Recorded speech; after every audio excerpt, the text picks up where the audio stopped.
Hello there everyone, welcome to the catch-up vlog for the 2014 Formula 1 World Championship season. I'll be reviewing the Chinese and Bahrain Grand Prix that has just been raced this season.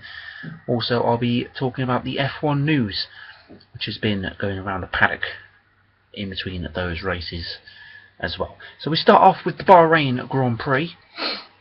Fantastic race from my opinion.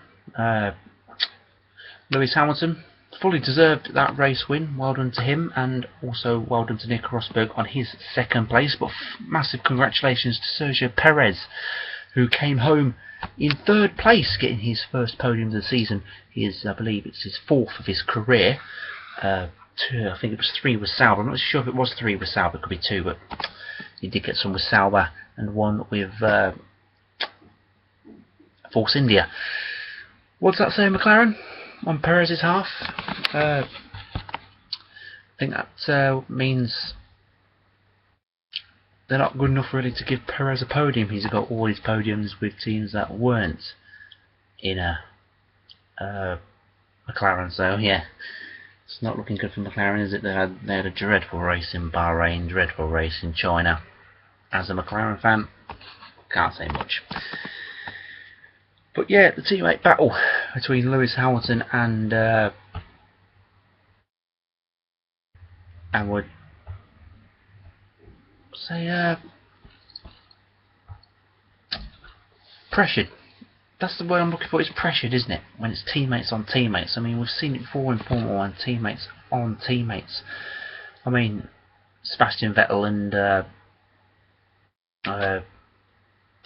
Mark Webber in Turkey 2010 is a key example of what pressure could do in a teammate situation. They're fighting neck and neck for a certain position, and especially if it's the lead, and then they'll take each other out. So I generally thought that they would take each other out that day, and really massive congratulations to them both for keeping it a very fair fight. A fair fight then from the two drivers. It was teammate battles all round, really. We had Sebastian Vettel and Daniel Ricciardo. Big talking point, the Vettel-Ricciardo partnership. Vettel has finally found his match. I think he has found his match in Daniel Ricciardo. He's future world champion. He is. Daniel Ricciardo can be a future world champion, and I believe he will one day become world champion. I don't know what your views are on Daniel Ricciardo, future world champion, or is he going to be a Mark Webber? Comes close, but not quite. Also, Nico Rosberg, do you reckon he'll be a future world champion, or do you think he'll come close, but not quite? Drivers who've come close but never won it: Massa for 1, Barrichello for 2. Yeah, Massa for 1, Barrichello for 2. So, they're drivers who have come close but have never quite took the title. Webber 3. So maybe your views on them, to see if they can take the title. Any of them two can take the title in the future years.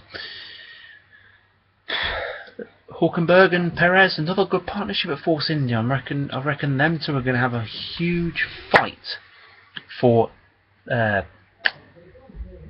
third in the World Championship. So yes, it was a fabulous race, really, wasn't it? Bahrain, I really did enjoy it. Sky F1's coverage of that race was absolutely breathtaking. They are doing a fantastic job since they had got the contract to show half the races with BBC. They've done a great job. I really enjoy Sky's coverage, especially the British Grand Prix. They do a great job for Great Britain. They do a fantastic job for that race. So yes, it's great to watch. Going on to China, yeah, not much to say about China. It was just a dominant race win from Lewis Hamilton. His first ever, coincidentally, Lewis Hamilton's first ever hat-trick of wins. He has never won 3 races on the bounce in his F1 career. He has done it now. Those 3 Grand Prix wins. So I've got not much to review for China. Just congratulations to Fernando Alonso as well for getting that 3rd place in China. He done a fabulous job, and he He done it in front of the new team boss at Ferrari. This is what I want to talk about as well. Marco Mattiacci, new team boss at Ferrari.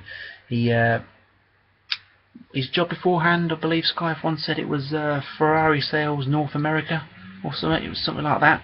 So he was in charge of Ferrari in North America and all that. He was never involved in. He never really wanted to get into Formula One. And all of a sudden he got the phone call, and as he said, he thought it was a late April Fool's joke, and it wasn't a late April Fool's joke. So, and he obviously came to the first practice session with those shades on. I remember Sky F1 as well talking about that.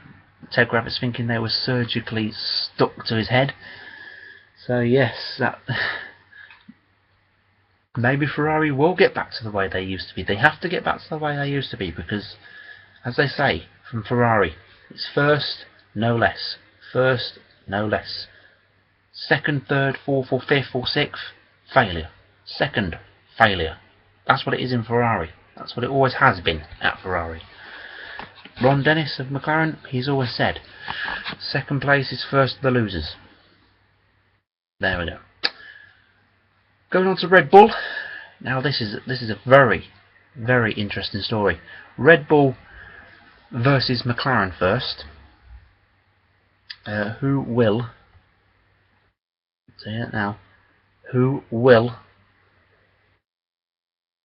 win in this battle between two of the biggest Formula One teams? I can tell you that now. It's a debate. Now, one of my friends who has his own channel has already spoken about this. If you want to see this in full detail from a Red Bull fan's point of view, head over to his channel. It's Dr. Helmut Marko, not the actual Dr. Helmut Marko, just to say that. That's his name. It's not Dr. Helmut Marko. He is gonna kill me. It's Dr. Red Bull. That's the one.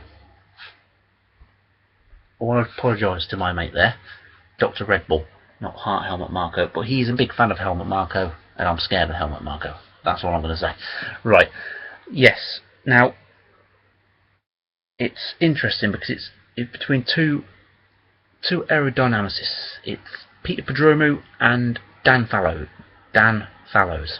Yes. Now, they have both apparently signed a contract with McLaren because one of them wanted supremacy at Red Bull.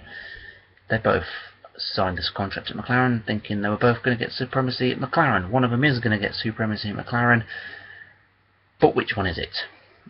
Dan Fallows wants to stay, Peter Prodromou wants to come. Now, if they've both signed a contract, they both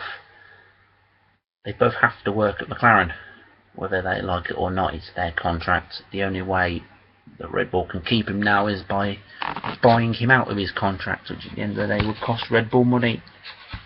They might keep Dan Fallows, but they would have lost a lot of money. It's going to be a massive debate, and I think this is going to rumble on for quite a long time in the season.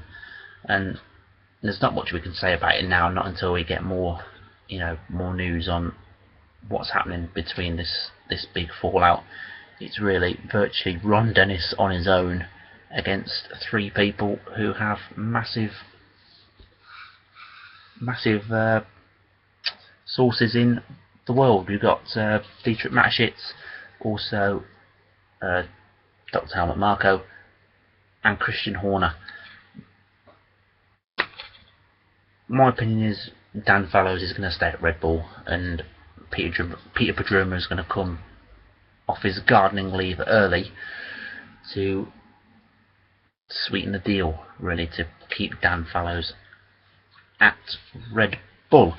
The second story about Red Bull I wanted to talk about was actually the Vettel-Ricciardo dealio. Yes. Vettel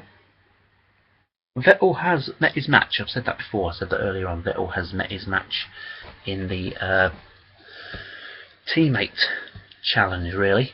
He's never had a teammate who has really given him a proper run for his money. His teammates in his career have been, I believe, Kubica. No, it wasn't. Wrong. He replaced Kubica. Heidfeld, Liuzzi, Bourdais and Webber.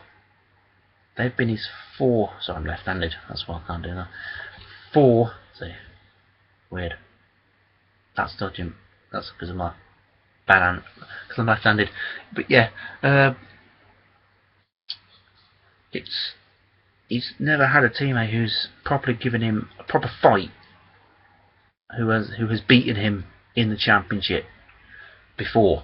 Now, I mean, Heidfeld was a one-off teammate. It doesn't really count. But in full F1 seasons, he's never been beaten by a teammate. So, if this gets worse, it could generally cost Red Bull a chance at winning this championship or finishing in a high position. I mean, we all understand Red Bull aren't going to take the title. No one's going to stop Mercedes this season. Let's just be honest. But it's really now, for the rest of them, it is a fight to be best of the rest. Getting second is better than getting third. Getting third would be better than getting fourth, and so on and so forth. But if this fight between Vettel and Ricciardo, I was going to say Rosberg then, Ricciardo, goes on, the longer it goes on, the worse it'll get. I mean, 2007 is a great example.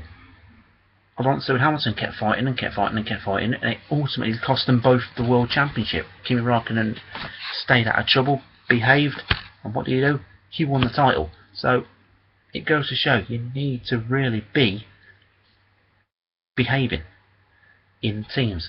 So that's my opinion, that's my view, and that is really what I wanted to talk about here. My 2 reviews and the biggest stories of the season so far.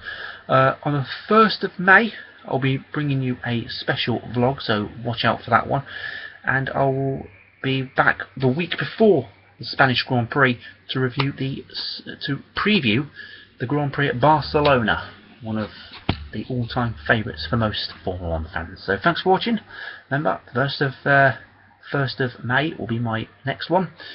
If you'd like that, like and subscribe, and I'll see you all for that one.